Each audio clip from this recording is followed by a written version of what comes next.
대학 전공개론 경력변화 전문가 신현종입니다. 최근 뉴스에 대학의 신입생 충원율과 관련해서 많은 기사들이 나오고 있습니다. 지방대의 위기다, 경쟁률이 상당히 낮다, 앞으로 학령 인구 감소 어떻게 대처를 해야 되냐, 이런 부분들 기사로 많이 나오는데요. 그런데 이런 대학 입학 정원의 미달 사태는요, 이미 옛날부터 예견된 일이고요. 아마 2021년, 2022년이 되면 줄기 시작해서 2024년 이후에는 상당히 급격하게 줄어들 것이다. 누구나 알고 있는 데이터에서 뽑아낼 수 있는 이야기입니다. 대학의 신입생 충원율을 바라볼 때 우리가 한 가지 놓치는 게 있어서 제가 좀 다뤄보려고 갖고 왔는데요. 일단 바로 우리 학생들이 바라보는 취업에 대한 부분입니다. 보통 대학을 선택하는 이유가 해당 대학에서 공부를 해서 내가 분명히 사회로 나가는데 입직하고 취업을 하는데 도움이 될 것이다. 이런 니즈와 대학에서 제공하는 교육 서비스가 합쳐졌을 때 입학을 결정을 하겠죠. 그래서 취업의 가망성이 곧 대학을 선택하는 기준이 된다, 이렇게 보셔도 무방한데요. 일부 상위권 대학에서는 전공과 상관없이 대학의 브랜드 밸류로 입학을 결정하는 건 당연하겠죠. 하지만 어느 정도 입결을 생각해 볼 때 전공이 취업에 미치는 영향이 큰 전공 같은 경우는요, 학교의 구분에 상관없이 지원자들이 또 몰리는 경향을 볼 수가 있습니다. 학생들이 정보를 많이 찾아보고 보기 때문에 상당히 스마트해졌다, 이렇게 볼 수가 있겠습니다. 결국은 충원율이 감소한다는 이야기는요, 입학하려는 사람들이 나중에 취업을 할 수 있을까? 이거에 대한 기대가 감소하기 때문에 그 학교를 선택하지 않는 거다라는 측면에서도 우리가 한번 바라볼 필요가 있어요.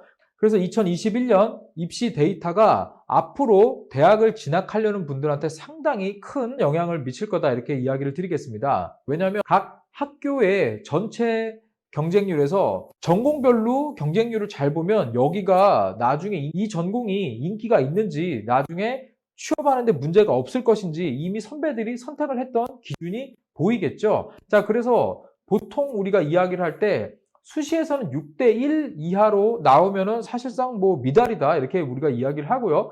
정시에서도 3대1 미만이면 사실상 미달이다, 이렇게 이야기를 하거든요. 그래서 2021년 자료를 보고요, 정시의 지원율을 보고 제가 한번 나온 표를 가지고 와봤어요. 중앙일보에서 나온 이 그래프인데요. 여기 잘 보시면요, 제가 노란색으로 표시를 좀 해드릴게요. 짠, 이렇게 표시를 하면요, 이 노란색 밑으로는요, 경쟁률이 정시 3대1이 안 돼요, 대부분. 그리고 강원도와 수도권이 의외로 상당히 높은 경쟁률을 보여주는데요. 이것도 상당히 많이 하락한 거예요. 전년도 입시를 보면은요, 5.6대1, 6대1, 정시가 이 정도 됐었거든요. 그런데 지금 서울 쪽도 5.04대1, 이렇게 이것도 상당히 많이 떨어진 부분이거든요. 자, 그만큼 수도권에 있는 대학들은 전공과 관련 없이 일단 사람들이 몰린다, 이렇게 보시면 되겠습니다.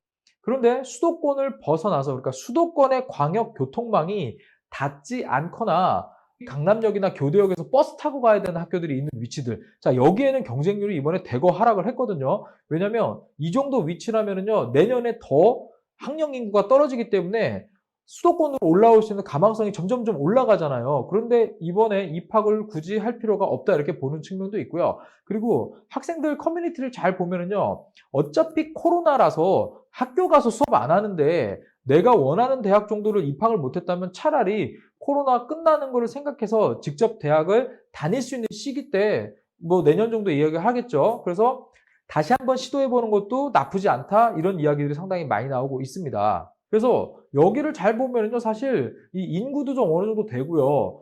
우리 대학을 졸업하는 사람들이 선호하는 기업들, 선호하는 직무가 있거든요. 반드시 있습니다. 자, 이러한 기업들이 대부분 있는 곳이 수도권이죠. 그리고 미래 주거지의 매력도도 사실 수도권이 높습니다. 이러다 보니까 기본적으로 수도권에 있는 대학들로 몰릴 수밖에 없죠. 수도권에 있는 대학을 나와야 그 주변에 있는 기업에 취업할 가능성이 훨씬 높기 때문이다, 이렇게 보시면 되겠습니다. 그리고 지방에 있는 대학들, 수도권에 소재하지 않고 있는 대학들 중에서 사실 전공 자체가 취업에 영향을 미치는 전공들이 있거든요. 자, 이런 데는 사실 비수도권 학교라고 해서요, 그렇게 경쟁률이 낮지는 않습니다. 기본적으로 그런 전공들은 학교의 충원율이 낮더라 하더라도요, 그 해당 전공은 경쟁률이 높은 걸 여러분들이 아마 데이터를 통해서 확인해 보실 수가 있습니다. 진학을 해서 전공을 통해서 그 전공을 한 사람만 취업이 가능한, 대학 전공의 특성을 보고 이 전공을 해야지만 직업에 진입할 수 있는 전공이라면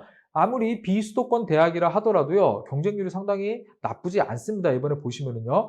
그 외의 전공들, 그러니까 수도권에 있는 대학이나 비수도권에 있는 대학이나 전공상 그렇게 특별히 차이가 없고 전공을 했을 때 해당 전공으로 사회 입직에 뭐 크게 도움이 되지 않는다? 그럼 당연히 수도권으로 가는 거죠. 왜? 수도권에 기업들이 있고 거기에 취업할 확률이 높아지기 때문이겠죠. 그래서 대학들은 지금 입학과 관련해서 뭐 선물도 주고 막 이렇게 많이 하는데 그냥 제 개인적인 사견입니다. 전에도 이야기 드렸고요. 이건 제가 모 대학에서 근무를 하면서 교수로 재직할 때도 항상 얘기를 했던 건데 일단 기본적으로 비교과 활동이 학교 안에 많이 있어서 학생들이 여러 학교에 있는 인프라를 활용을 해서 그걸 가지고 여러 가지 전공 공부하는 거 외에 다양한 활동들을 할 수 있게끔 만들어주면 되는 거예요. 자, 그런데 이게 사실 말처럼 쉽지 않습니다. 여기에 함정이 숨어 있습니다. 어떤 함정이 숨어 있는지 알려드릴게요. 그냥 뭐 솔직히 이야기 드리자면요.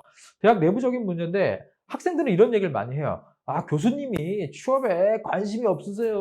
뭐 이런 얘기 하는데요. 그 교수님들 만나서 여쭤보면요. 또 교수님들 이런 얘기를 하세요. 아, 진짜 난 열심히 하는데 학생들이 참여를 안 해. 이런 얘기 진짜 많이 하거든요. 근데 이건 제가 팩트 그대로 좀 이야기해 드릴게요. 실제로 학교에서 많이 하는데 학생들이 버스 타고 집에 가기 바쁜 학교들 솔직히 있어요. 그러니까 학교에서는 학생들이 빨리 집에 가기 바쁘다 보니까 그만큼 학교에 오래 상주하고 거주하는 매력도가 떨어지는 거죠. 그러니까 다 집에 가는 거예요. 그러니까 아무리 활동을 해도 수업 시간 내에 활동을 만들 수밖에 없고요. 학생들 오후에 남아서 집에 가는 게 바쁜데 프로그램 해봤자 오지 않습니다. 그런데 수업이 먼저죠. 비교과 활동보다는 당연히 수업이 먼저니까 학생들 입장에서는 가고 싶어도 수업과 겹치기 때문에 못 가요. 자, 이러한 것들을 그럼 어떻게 해야 될까요? 학교에서 분석을 해서 여러 학생들이 참여할 수 있게끔 인프라나 이런 것들을 만들어줘야 되는데 그거는 또 학생의 개인 몫이라고 생각을 하기 때문에 학생들 입장에서는 있으면서도 못하게 되는 이런 상황이 발생을 하는 거고요. 그리고 교수님들 제가 만나보면은요. 진짜 취업에 관심 없는 분들 솔직히 있어요. 정말. 한 가지 예를 들자면 본인도 공부를 많이 하셨고 본인 자식도 공부를 잘해요. 그러니까 애들이 왜 토익이 900이 안 넘는지 모르겠대요. 아, 이런 분들 솔직히 있습니다. 자, 몇 명 안 됩니다. 일단 빼고요. 대부분의 교수님들이요, 상당히 학생들 취업에 관심이 많으세요. 그래서 뭔가 이렇게 해주려고 프로그램도 많이 기획을 하시고 끌어오는데 학생들의 참여가 미진한데 하면서 고민을 정말 많이 하십니다. 자, 이 부분은요, 대학에서 행정력으로서 만들어줘야 되는데 이러한 부분까지 파악해서 행정력으로 무엇인가 만들어주는 거는요, 그건 개인의 몫이지 왜 대학이 거기에 개입하고 인벌브 해야 되냐? 이렇게 대부분 접근을 하거든요. 그래서 대학의 여러 시스템도 사실 바꿔야 되는 건 당연한 거고요. 구성원들이 일단 취업이 가장 중요한 부분이다라는 걸 인식하는 게 좀 필요합니다. 그래서 취업을 보통 하기 위해서는요. 학교에서 뭐 프로그램 이런 거 만들어서 하는 것도 중요한데 사실 나의 경력 경로가 중요한 거지 다른 사람이 뭐 하는지 우리 솔직히 관심 없거든요.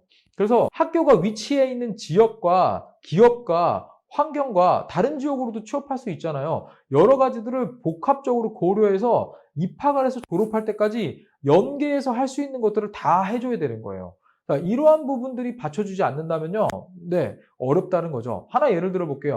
지금 공기업 취업이요. 2021년부터 직무 수행 능력 평가가 도입이 돼서 사무행정직 일반직에서는요. 경영학을 선택해서 공부를 할 수밖에 없어요. 왜? 그게 전공 필기의 시험이 되니까. 또는 행정학, 회계학, 법학 중에 고를 수 있습니다. 그러면 대학에서 비수도권 대학이에요. 공기업반을 운영을 하고 싶어요. 그러면 1학년, 2학년 때 공기업의 진로를 가진 학생들을 딱 대상으로요. 연계 전공으로 경영학 과목이나 회계학, 법학 중에 직무수행 능력 평가 시험을 볼 수 있게끔 공부시키는 과정을 만들어 놓고 거기에 올라타게 해줘야 되거든요. 그런데 이 공기업을 지원하는 학생이 4학년쯤 돼서 취업 경쟁력이 떨어지니까 그냥 공기업 할게요. 그럼 저 뭐 해야 되죠? 글쎄, 이렇게 되는 상황이 발생을 하는 거죠.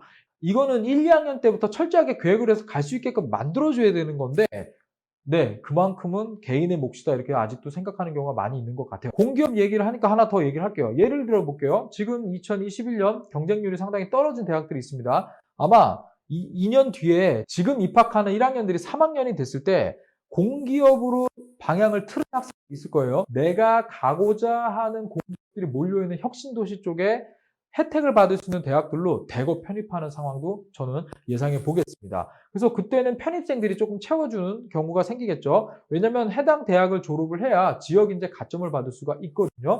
자, 이러한 부분도 대학에서 생각을 해서 사실 1학년 때부터 만들어줘야 되는 부분인데 이게 사실 학교에서 그만큼의 전문 인력의 행정력이 부족하다 이렇게 이야기를 드리고 싶습니다. 결국은 학생들이 움직이는 걸 잘 보면은요, 저는 일자리와 관련이 있다라고 한번 제 개인적인 생각을 드리도록 할게요.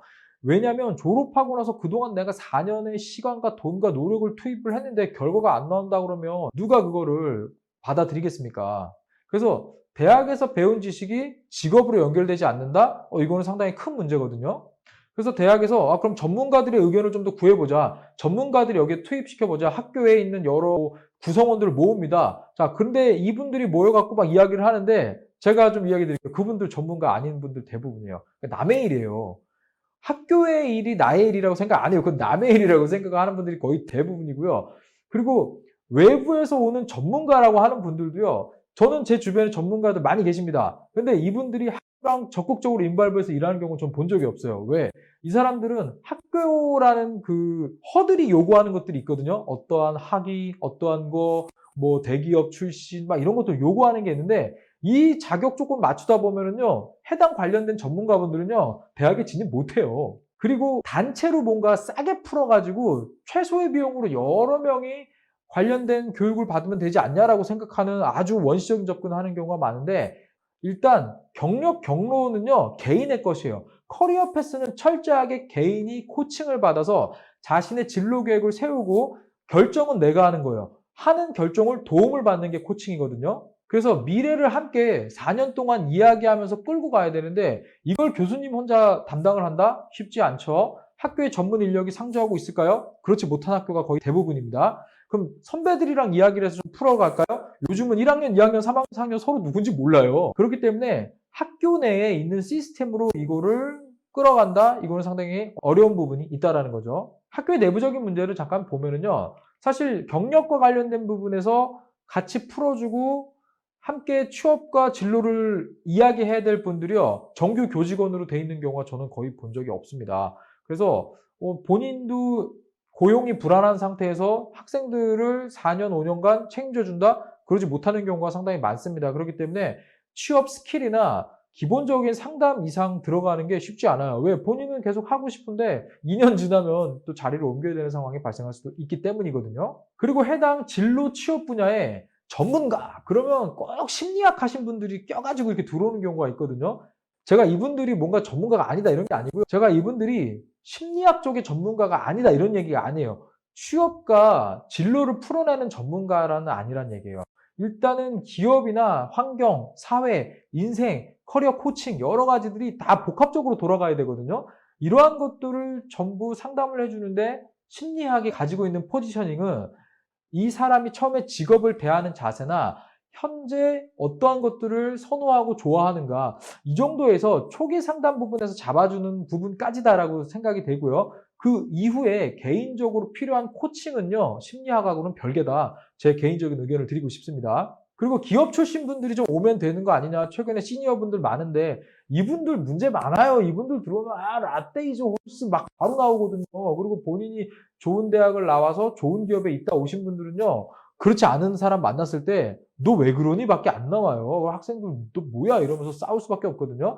그래서 기업 출신 분들이 무조건 이 부분에 들어온다고 해서 해답이 있는 거는 아니다라고 얘기를 드릴게요. 대학에서는 조금 더 행정력을 학생들이 개인 경력 경로를 어떻게 설계를 하고 바라봐야 되는가에 좀 더 영향을 집중해 주시고 학생들도 2021년 입시 결과를 보면서 2022년, 2023년 전공들의 경쟁률을 잘 보세요. 학교의 경쟁률을 따지지 마세요. 그러니까 내가 만약에 전공을 통해서 확실히 이 전공으로 사회에 입직할 수밖에 없는, 그러니까 예를 들어서 국가에서 자격을 어느 정도 주기 때문에 전공을 하지 않으면 그쪽으로 나갈 수 없다. 자, 이러면 학교 브랜드 보는 거 아니에요. 전공을 보시면 되는 겁니다. 그 외에 아직 진로가 확실하지 않다? 전공을 딱 정하시고요. 거기에 맞춘 입시 관련된 계획을 세우면서 학교를 알아봐라. 그리고 무조건 수도권이라고 아무 전공이나 졸업했다가 나중에 낭패 볼 수 있습니다. 자, 이 부분 잘 생각하셔가지고요. 전공 한 번 더 생각을 하고 결국 나의 미래에 대해서 걱정해 주는 사람은요, 나밖에 없어요. 그렇기 때문에 나의 시간을 가져봐라. 좀 더 이야기를 드리도록 하겠습니다. 네, 오늘 제가 준비해온 콘텐츠 여기까지고요. 대학 전공과 관련해서 또 계속 좋은 콘텐츠로 여러분들 만나 뵙도록 하겠습니다. 감사합니다. 신현종 코치였습니다.